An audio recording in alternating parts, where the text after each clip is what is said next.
નમસ્કાર ખેડૂત મિત્રો. ખેડૂત ખુશ તો બધા ખુશ આ વિચાર લઈ અને હું એજે મૂળિયા આપનું હાર્દિક સ્વાગત કરું છું. ખેડૂત મિત્રો, દર વખતે એ ખેતીની જે છે એ કંઈક ને કંઈક નવી માહિતી અને નવા પાકની માહિતી સાથે મિત્રો આપણે મળીએ છીએ. શિયાળુ સિઝન જે છે એ શરૂઆત થઈ ગઈ છે. ખેડૂત મિત્રોએ જે છે એ જુદા જુદા વિસ્તારમાં જુદું જુદું વાવેતર જે છે એ કરેલું છે. ત્યારે ધોરાજી પંથકની અંદર એ ખેડૂત મિત્રો જે છે એણે ખૂબ મોટા પ્રમાણની અંદર કહીને તો ઘઉંનું વાવેતર કર્યું છે. ઘઉં જે છે એનું મોટું વાવેતર જે છે એ આ ધોરાજીનું જે છે એક આગવું સ્થાન જે છે ઉભરી રહ્યું છે. આજે દરેક કંપનીઓ જે છે પોતાના સીડ્સના એ પ્રોગ્રામ એ ધોરાજી પંથકની અંદર એ લેતા થયા છે. ત્યારે મિત્રો આ ઘઉંના પાકની અંદર જે છે એ કેવી કાળજી રાખવી જોઈએ. ઘઉં જે છે એની અંદર પાયાથી જે છે એ આપણે કાળજી રાખીએ તો ઘઉંની અંદર કેટલું ઉત્પાદન મેળવી શકાય. ત્યારે આ ખેડૂતો સાથે સતત ને સતત અને ખેડૂતો માટે જે સતત કામ કરે છે એ આજુબાજુના વિસ્તારની અંદર એ મિત્રો જેમને ખ્યાલ જ છે એ એટલે બાબા એગ્રો. મિત્રો બાબા એગ્રો એટલે જ્યાં સારી વસ્તુ મળે, સારી વસ્તુ જોવે અને જેનું વૈજ્ઞાનિક માહિતી સાથે વૈજ્ઞાનિક અભિગમ સાથે ખેડૂતોને જે છે એ પૂરેપૂરું જે છે માહિતી આપવામાં આવે એવો એગ્રો એટલે બાબા એગ્રો. ત્યારે આ બાબા એગ્રોમાંથી આજે આપણી સાથે વિનુભાઈ જોડાણા છે અને વિનુભાઈ પાસેથી જાણવાનો પ્રયત્ન કરશું કે વિનુભાઈ, આપણા વિસ્તારની અંદર જે આ ઘઉંનું વાવેતર થયું છે તો ખેડૂતોએ શરૂઆતથી જ કેવી કાળજી રાખવી જોઈએ, જેથી કરીને મેં જાણવા મળ્યું કે ભાઈ ઘઉં જે છે આ વિસ્તારની અંદર કહેવાય કે 50 થી લઈ અને 60, 70, 78 મણ સુધીના એક વીઘે એક ઘઉં જે છે એ આ વિસ્તારના ખેડૂતોએ લીધા છે. ત્યારે મિત્રો આ ઘઉં જે છે એ એટલા બધા ઉત્પાદન લે છે એની પાછળનું કારણ હું અમે બધા તો વિનુભાઈ પસાઈ ડૂકી જાય છે, પસાઈ તો માંડ પહોંચી છે. ત્યારે તમે 70 ની મણ 75 ની મણ એટલે કે આપણે કહીએ કે કેટલા બધા વધારે. ત્યારે આ વિસ્તારમાં એવું હું આ જમીનની અંદર ખેડૂતો તૈયારી કરે છે એની વાત જે છે વિનુભાઈ પાસેથી જાણી. વિનુભાઈ આપનો પરિચય આપી અને ત્યારબાદ અમારા ખેડૂત મિત્રોને ઘઉંમાં કઈ બાબતોની કાળજી રાખવી છે એની વાત અમારા ખેડૂત મિત્રોને. સૌ ખેડૂત મિત્રો અથવા મિત્રોને બધાને નમસ્કાર. અમારે ત્યાં અહીંયા ઘઉંમાં મોસ્ટ ઓફ પહેલાં પાયામાં સાહેબ ડીએપી ખાતર નાખે છે. એ 20 કિલોથી લઈ અને એકાદ થેલી સુધી 50 કિલો સુધી ખાતર નાખી દે. એક વીઘામાં નાખી દે? હા, એક વીઘામાં એટલું બધું ખાતર નાખી દે. ત્યારબાદ પાયામાં એ સિવાયનું સલ્ફર પણ આપે છે, માઇક્રોન્યુટ્રન પણ આપે છે. બરાબર. અને હવે ધીમે ધીમે માઇક્રોરાજા ખાતર આવે છે. બરાબર. માઇક્રોરાજા સ્ટાર વામના નામે આપી છે. એ માઇક્રોરાજા પણ ખેડૂતો વાપરતા થયા છે ધીમે ધીમે. છેલ્લા એકાદ વર્ષ થયા જે સ્ટાર વામ છે એનો ઉપયોગ કરતા ધીમે ધીમે થઈ ગયા છે. બરાબર. ત્યારબાદ કોરવાણ અને બીજવાણ પાણ કાઢ્યા પછી બરાબર સૌપ્રથમ તો પહેલા વાત એ આવે કે બિયારણની પસંદગી. બરાબર. તો બિયારણમાં અમારા વિસ્તારમાં મોસ્ટ ઓફ કદાચ બીજા વિસ્તારમાં વેચાતું હોય કે ન વેચાતું હોય ખબર નથી, પણ અમારા વિસ્તારમાં શ્રીરામ કંપનીનું જે બિયારણ 111 આવે છે, 5SR5 આવે છે, SR14 આવે છે, 303 આવે છે, ઈ વેરાયટી આવે છે. ત્યારબાદ સાગર લક્ષ્મી વાળાનું 601 વેરાયટી આવે છે. જે આ બંને બિયારણની ડુંડી 6 ઇંચથી પણ લાંબી થાય. અને આ વખતે એક નવી વેરાયટી આવી છે તો 9 ઇંચ સુધીની અત્યારે ગાડીમાં ત્યાં ઉતરે જ છે. 9 ઇંચ સુધીની ડુંડી લાંબી છે. વેરાયટીનું નામ 5SR5 શ્રીરામનું. બરાબર. એ આ વર્ષે ટૂંકમાં એ કંપની અમને આ વિસ્તારમાં આપેલી છે. બરાબર. અને લગભગ હું 7 થી 8 ગાડી ઘઉં વેચું છું. બરાબર. બિયારણમાં આ શ્રીરામ અને સાગર લક્ષ્મી ને આવી જે બ્રાન્ડેડ કંપનીઓ છે, બીજી ઘણી કંપનીના આવે છે એ ટાઈપના સેગમેન્ટ વાળી વેરાયટી. પણ મોસ્ટ ઓફ અત્યારે શ્રીરામ અને સાગર લક્ષ્મી વધારે ચાલે છે અમારા વિસ્તારમાં. સાગર જે તમે શ્રીરામની જે વાત કરી હતી 78 મણ ઉતર્યા હતા એ ઘઉં કયા? એ ઘઉં શ્રીરામ 111. શ્રીરામ 111 ગયા ને આગલા વર્ષે હતું. ગયા વર્ષે થોડુંક વાતાવરણ ડાઉનમાં થોડીક ઇફેક્ટ હતી, ગરમી ને એવું હતું. એટલે ગયા વર્ષે 60 મણ સુધી થયેલા છે. બરાબર. 40 થી લઈ અને 60 મણ સુધી થયેલા છે. પણ એના આગલા વર્ષે બધું અનુકૂળ વાતાવરણ હતું તો મારા ખેડૂત તો મોસ્ટ ઓફ તો 60 મણ થી તો ઉપર જ હોય છે ઘઉંના ઉત્પાદનમાં લેવા. બરાબર છે. એટલે 60 મણ એટલે 3 ખાંડી થયા. બરાબર. એટલે 3 ખાંડી ઘઉં થાય એટલે અમારા વિસ્તારમાં બીજી કોઈ જફા કરવા માંગતા જ નથી કે ઘઉં જ વાવે છે મોટા ભાગે. બરાબર. ત્યાર પછી આપણે આ વાત આગળ ચલાવીએ કે ખાતરમાં અમારે પહેલી વખત યુરિયા જ્યારે ત્રીજું પાણ આપે ત્યારે યુરિયા સાથે ટેકનોજેડ આવે છે સલ્ફર મિલનું. ઝીંક વાળું. એ ઝીંકનો ઉપયોગ કરે છે. બરાબર. એમાં ઝીંક 65 ઝીંક 14% અને સલ્ફર 65% આવે છે. બરાબર છે. એ યુરિયા સાથે મિક્સ કરી અને જમીનમાં આપે છે. બરાબર છે. બરાબર. આ વર્ષેથી મેં એક નવું એમાં હજી ઘઉંના ત્રીજા પાણ વખતે એનો ફૂટ અવસ્થા હોય ઘઉં. બરાબર. જે પહેલા ને બીજા પાણ કાઢ્યું હોય ત્યાર પછી 20-25 દિવસે ત્રીજું પાણ પાય ત્યારે ફૂટ અવસ્થાએ આ વખતે હું જે આપણી પ્રોસીડ કરીને પ્રોડક્ટ છે બરાબર એનો પણ ઉપયોગ કરાવીશ. મને એવું જાણવા મળ્યું છે કે પ્રોસીડથી ટૂંકમાં ઘઉંની ફૂટ હજી એથી લઈ વધારે જે થતી હતી એના કરતાં થોડું મોટું થાય. બરાબર. એટલે એ પ્રોસીડનો ઉપયોગ આ વખતે હું કરાવવાનો છું. બરાબર. પછી વિકાસ અને એના માટે જીગરી. એ તો તમે જીગરીમાં તો તમે ખેડૂતોને ખ્યાલ જ છે કે જીગરી જે છે એ મૂળનો વિકાસ સારો કરે. નિંદામણનાશક દવાનો છંટકાવ કર્યા પછી જે ઘઉં થોડાક પાસા પડી જાય છે તો જો જીગરીનો છંટકાવ મરાઈ ગયો હોય તો પછી કાંઈ જોવા પણ રહેતું નથી. અથવા તો પિયત જ્યારે આપણે આપીએ છીએ ત્યારે પિયતમાં 1 એકરે 1 લીટર 2.5 વીઘે 1 લીટર જો ખાલી આપી દેવામાં આવે તો એનો મૂળનો વિકાસ સારો થાય. ગ્રોથ એનો જે જોવે એ સારામાં સારો. સાથે જે છે ફૂટ તો આપણે વાત કરી છે તો આ પણ એનું જે છે જીગરીનું કામ છે જ એમ. અને જીગરીનું કામ જે છે એક બીજું એ છે કે આખી છોડની દેહધાર્મિક ક્રિયા સુધારે. જે છોડની આપણે દેહધાર્મિક ક્રિયા સુધારવો એટલે શું તો કે એના પાન જે છે એ ટાઈટ બને. પાનની જે સાઇઝ હોય એ દોઢી થાય. હવે પાન જે છે એ દોઢા થયા એટલે ઓટોમેટિક જે સૂર્યનો પ્રકાશ જે છે એને વધારે મળવાનો અને સૂર્યનો પ્રકાશ વધારે મળે તો ઓટોમેટિક ખોરાક એનો વધારે રંધાવાનો છે અને વધારે રંધાશે તો વધારે ઉત્પાદન આપવાનું છે. તો આ એક એની કાર્યક્ષમતા જે છે જીગરી જે છે એ ઉત્પાદન છે પીળું પડવું, વૃદ્ધિ ન કરવી, મૂળનો વિકાસ આ તો એ છે જ પણ સારે ઉત્પાદન જે છે 10 થી લઈને 25% સુધીનો ઉત્પાદનમાં વધારો કરવો એ આનો ગુણ છે. જેમાં જીવોસાડો ફ્લોઈ કહીએ કે ઝુબ્રીલિન્સ, ઓક્સિન્સ, વિટામિન, પ્રોટીન, સાઇટોકાઇન્સ, એન્ઝાઇમ આ બધા પોષક તત્વો છે ને આની અંદર જે છે એ જીગરીની અંદર આપેલા જે છોડનો સર્વાંગી વિકાસ કરે. જે માણસ કેમ બીમાર પડ્યો વિનુભાઈ અને ઓલો બાટલો ચડાવે આપણે ઓલો બોટલ ચડાવે છે ને અને કેમ આપણે કે બાટલો ચડાવી દો ને એમ કે બીજે ત્રીજે દિવસે હાલતો થાય એમ જે છે આનું કામ છે. આપણે નહીં જે છે સલ્ફર આપીએ, હ્યુમિક આપીએ, એમિનો આપીએ આવું બધું જ આપતા હોય પણ આ બધું એક સાથે આવી ગયું ને સાથે છોડનો સર્વાંગી વિકાસ પણ થશે. નિંદામણનાશક દવાઓમાં ખેડૂતો કેવી રીતનો ઉપયોગ કરે છે એ પણ અમારા ખેડૂત મિત્રોને વાત કરો. જ્યારે પેલું ને બીજું અને ત્રીજું પાણ આવે બરાબર એટલે પાણ પાય અને ભેજમાં ક્લોડિના ફોપ અને મેટસલ્ફ્યુરિક મિથાઇલ બરાબર એ બંને ભેગી કરી અને આપે છે એટલે ગોળ પાંદડાવાળું ને લાંબા પાંદડાવાળું બંને નિંદામણ નાશ થઈ જાય છે. અથવા તો યુપીએલ નું વેચતા આવે છે સ્વાલ કંપનીનું સંદેશ આવે બરાબર એ એક પેકેટમાંથી 10 પંપ કરી અને એ મારી દે તો એમાં કાર્યો ખારીઓ કૂતરો લોહી તાંજરીઓ સીલ લાઈડો બધું ખડ ટૂંકમાં નાશ પામે છે.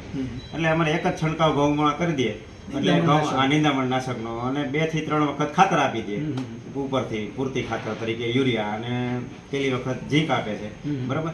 પણ આ વર્ષે તમે જે જીગરી અને પ્રોસીડની બંનેની વાત કરી તો એના ભેગું હજી ઝીંકનો છંટકાવ કરીએ તો કેવું છે? ઝીંક જે છે ને એ તો આપણે કહીએ ને કે હવે ઝીંકની જરૂરિયાત તો લગભગ ખેડૂતો સમજતા પણ થયા છે પણ બધા ખેડૂતો એનો ખ્યાલ નથી. જે દાણાનું જે બંધારણ થવું છે બરોબર જે છોડનું બંધારણ થવું છે એમાં ઝીંક જે ખૂબ અગત્યનો ભાગ ભજવે છે. અને જેમાં ઝીંક વાપરો આપણે ખબર છે કે મગફળી હોય કે કોઈ પણ પાક હોય તો જેને ઝીંકનું વપરાશ જે કરે છે એનું ઉત્પાદન ક્ષમતા જે છે ને ખૂબ વધી જાય, એની ક્વોલિટી ખૂબ સારી બને. તો ઘઉંમાં જે છે એ આપણે ઝીંકનો ઉપયોગ જે છે કરે તો એમાં તમે તો પાયામાંથી જ જે છે અપાવો છો બરાબર તો ઉપરથી પણ છંટકાવ કરીને પણ જે આપણું ઝીંક સ્ટાર કરીને જે છે બજારમાં મળે છે એ એક પંપમાં 25 થી 30 ગ્રામ નાખીને છંટકાવ કરે તો પણ ખેડૂતોને સારામાં સારું રિઝલ્ટ મળવાનું છે. અમારા બધા મિત્રોને આપણે જીગરી અને પ્રોસીડ એ કયા ડોઝમાં વાપરવું એ પણ જીગરી જે છે એ જો છંટકાવમાં કરવો હોય તો 50 ml 40 થી 50 ml નાખી શકે છે. પિયતમાં આપવું હોય તો 1 એકર દીઠ 1 લીટર એના 600 રૂપિયા ભાવ છે. બજારમાં ભાવ એના 600 રૂપિયા ભાવ છે. પ્રોસીડ જે છે એ પ્રોસીડ જે છે એક પંપમાં 25 ગ્રામ નાખીને આપણે ઉપર છંટકાવ કરવાનો એને પિયતમાં આપવાનું નથી. જો તમારે પિયતમાં આપવું હોય જે આ વર્ષે ખાતરો ઘણી વખત મળ્યા નથી ને ખેડૂતો ઘણા બધા એમ કે ભાઈ ખાતર નથી આપવાનું તો જમીનમાં તો ફોસ્ફરસ હજારો ટન મોઢે પડ્યું છે તો એને લભ્ય સ્વરૂપમાં ફેરવા માટે વરદાન પ્લસ કરીને જે છે આપણે દરિયાઈ સીવીડમાંથી જે 100% પ્યોર સીવીડમાંથી બનાવેલું વરદાન પ્લસ આવે છે જે 2.5 વીઘામાં 250 ગ્રામ આપવાનું છે. જે તમે કોઈ પણ ખાતર કે જે કોઈ ભીની માટી કે એની સાથે મિક્સ કરી અને ઉડાડી શકો છો તો એ જમીનની અંદર જે અલભ્ય પોષક તત્વોમાં જે પોષક તત્વો પડ્યા છે જે કહેવાય કે ફોસ્ફરસ હોય, પોટાશ હોય કે નાઇટ્રોજન એ બધાને લભ્ય સ્વરૂપમાં ફેરવશે તો એ પણ એનું સરસ મજાનું કામ આપી શકશે.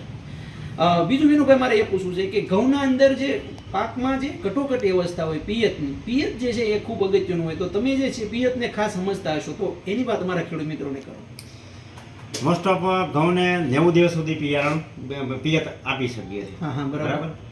છતાંય આવી ટૂંકમાં આ જે વેરાયટી હું નામ બોલ્યો વધારે ઉત્પાદન આપતી હોય બધી વેરાયટી, એને 5 દિવસ કદાચ સારી જમીન હોય તો 5 દિવસ હજી વધારે કરવા હોય તો 95-97 દિવસ સુધી પિયત આપી શકાય છે.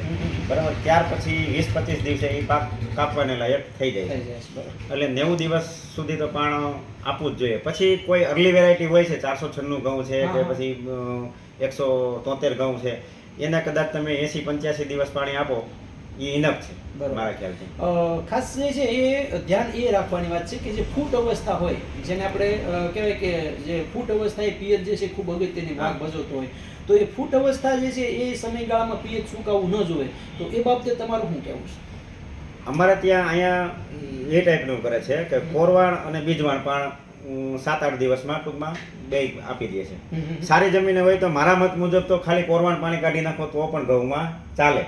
જે અમારી ધોરાજીની જે હેવી સોઇલ છે બરોબર, કે જેમાં 1-1.5 ફૂટ સુધી તો કાળી માટી છે બરોબર, તો એને કોરવાણ પાણી કાઢી અને સીધા ડાયરેક્ટ 25 દિવસે પાય બરાબર, તો ટૂંકમાં એક વખત એને લાંઘો પડી જવો જોઈએ બરાબર, એટલે જોરદાર સીધી ફૂટ નીકળશે. 25 દિવસે સીધું પાણી પાહે એટલે સીધું જોરદાર ફૂટ પડી જશે. છતાંય કોઈએ કોરવાણ અને બીજવાણ બે પાણી કાઢી નાખ્યું બરોબર 7-8 દિવસમાં, તો ત્યાર પછીથી તમારે કમસે કમ 21 દિવસ તો વચ્ચે જવા જ દેવા જોઈએ છે. બીજવાણ કાઢ્યું ત્યાંથી આ એની મેઇન પોઈન્ટ છે કે તમે 21 દિવસ જવા દો બે વચ્ચે, ત્રીજા પાણ ને બીજા પાણની વચ્ચે, તો એની ઘઉંની ફૂટે સારી પડશે બરોબર, અને ઘઉં સીધા ટૂંકમાં લાઇટ વાળા નીકળશે બરોબર. પછી હજી અમારે એક ગયા વર્ષથી એક નવી સમસ્યા આવી છે ઈયળોની બરોબર. તમારા એ વિસ્તારમાં કદાચ હોય કે ન હોય ખબર નથી, પણ આજે આપણે બેઠા છીએ તો એનો એક સંદેશો પણ ભેગો આપી દો કે ઈયળ ન આપણે આવવા દેવી હોય તો એના માટે શું કરવું જોઈએ. એક તો અતિ લેટ વાવેતર બંધ કરવું પડે. જે 15 ડિસેમ્બર પછી ઘઉં વવાય છે બરોબર, એને ટૂંકમાં સમયસર વાવવા જોઈએ. છતાંય કોઈ સમયસર વાવી શકે એમ ના હોય, કોઈને કપાસ ઉગતો હોય એ કાઢીને વાવવો હોય કે બીજો અન્ય પાક કોઈને હિસાબે એને પ્રશ્ન હોય, તો એને સીધું જ કોરવાણ બીજવાણ કાઢીને ઘઉં ઉગી ગયા પછી 10-15 દિવસમાં એકાદી દવાનો ઈયળનો છંટકાવ કરવો જ જોઈએ. અને એમની સાથે તરત જ જો આ આપણી પ્રોસીડ કે જીગરી બેમાંથી એક પ્રોડક્ટ આપી દઈએ તો મારા ખ્યાલથી એક વખત એનું થડ મજબૂત થઈ ગયા પછી ઈયળો આવશે નહીં. એટલે ખાસ એ પણ સંદેશો તમારા દ્વારા હું દેવા માંગુ છું કે જેને લેટ વાવેતર કરવું છે તો એ પ્રોસીડ અને જીગરી આ પ્રોડક્ટ ભૂલે જ નહીં. બરાબર છે. તમારે અહીંયા કાપણીની પદ્ધતિ કેવી રીતની છે એ પણ અમારા ખેડૂત મિત્રોને વાત કરો. અને કાપણી પછી જે ઉપજ આવે છે ટૂંકમાં જે ખળાને એવું લેવાય છે, તો મેં સાંભળ્યું છે કે તમારું ખળું અહીંથી ખળા ઉપર જ ભાવ બોલાઈ જાય છે, તો એ પદ્ધતિની પણ અમારા ખેડૂત મિત્રોને વાત કરો. અમારે ત્યાં મોસ્ટ ઓફ હાર્વેસ્ટરથી જ કાપણી થાય છે. જે મોટા હાર્વેસ્ટર આવે છે તે કમ્બાઈન હાર્વેસ્ટર જ આવી ગયા છે. કમ્બાઈન હાર્વેસ્ટર અમુક જે આજુબાજુના ગામ છે બરાબર, ત્યાં લગભગ મોટા ભાગના ખેડૂતોએ એમ કે વસાવી લીધેલા છે બરાબર. ગામ દીઠ કોઈને 2, 5, 10, 15 સુધી એક ગામમાં હાર્વેસ્ટર એક જ ગામમાં છે. જેમ ટ્રેક્ટરો શરૂઆતમાં ક્યાંક હતા એમ હાર્વેસ્ટરો અત્યારે થઈ ગયા છે. હવે કાપણી હાર્વેસ્ટરથી કર્યા પછી ખેડૂતને ખાલી ઓનલી ફોર એને ઘઉંની નાખવાની જગ્યા જ બતાવવાની છે કે મારે આ જગ્યા ઉપર આને રાખવા છે બરાબર. ત્યાં વેપારી આવી બરાબર, અને ખેતર ઉપરથી જ વેપારી ડાયરેક્ટ એનો ભાવ જે કાંઈ બજાર ભાવ ચાલતા હોય એ ભાવ નક્કી કરી અને તરત જ ત્યાં સોદો કરી અને ત્યાંથી ઘરે તો લાવવાના જ નથી રહેતા. અમારા ખેડૂતોની એવી હેબિટ છે કે ખાવાના ઘઉં બીજેથી લઈએ, બહારથી લઈએ, ટૂંકમાં ક્લીન કરેલા હોય લઈએ. હાર્વેસ્ટરમાં નીકળ્યા હોય એટલે હજી એને થોડુંક ક્લીન કરવાનું બાકી હોય તો એ ક્લીન પ્રોસેસના બહારથી ઘઉં લઈએ અને પોતે અહીંયા ઘઉં વેચી કાઢે છે. મિત્રો ખૂબ સરસ મજાની વાત આપણે વિનુભાઈ દ્વારા જે છે એ કરવામાં આવી કે ભાઈ ઘઉં જે છે એની ખેતી પદ્ધતિ હવે પરંપરાગત રીતે નહીં ચાલે. ખેતીની અંદર એ આ ઘઉંની ખેતીમાં પણ જે છે એ વૈજ્ઞાનિક ખેતી અપનાવવી પડશે, અને તો જ જે છે એ ખેતીની અંદર આપણને જે છે એ કંઈક પૈસા મળશે, કંઈક જે છે એ આપણને વળતર મળશે. માત્ર જે છે કાંઈ ન કરવું ને ઘઉં વાવી દેવા, એ કે વણ કાંઈ કરવું નથી, ખાલી ઘઉં વાવી દેવા, તો એ પદ્ધતિથી જો કરવાના હોય તો મિત્રો જે છે એ 78 મણ ઘઉં થાય નહીં. ત્યારે આવી ખૂબ સરસ મજાની માહિતી આપણને વિનુભાઈ દ્વારા જે આપવામાં આવી. વિનુભાઈ, આપનો હેલ્પલાઇન નંબર આપો જેથી કરીને અમારા ખેડૂત મિત્રો આપનો સંપર્ક કરી શકે. મારો નંબર છે 8401108515. ફરી વાર ફરી વખત બોલો, મારો નંબર છે 8401108515. બાબા ટ્રેડર્સ ધોરાજી. આનું આપણું એડ્રેસ આપી દેજો, સરનામું. જુનાગઢ રોડ ઉપર ધોરાજીથી એન્ટર થતા સાવ બેક સાઈડ જુનાગઢ રોડ ઉપર બાબા ટ્રેડર્સ, જૂનું જકાત નાકું.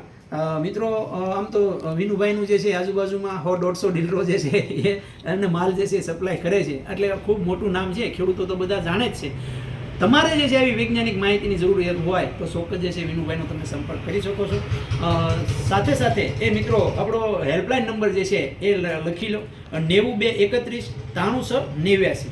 9231 મિત્રો, ખેતીને લગતા આવી ને આવી માહિતી મેળવવા માટે મિત્રો એ આપણી જે જુદી જુદી ચેનલો જે છે એમાં અન્નદાતા છે, સાથે સાથે લીલુડી ધરતી છે, અને મારી ચેનલ એટલે એજે મૂળિયા.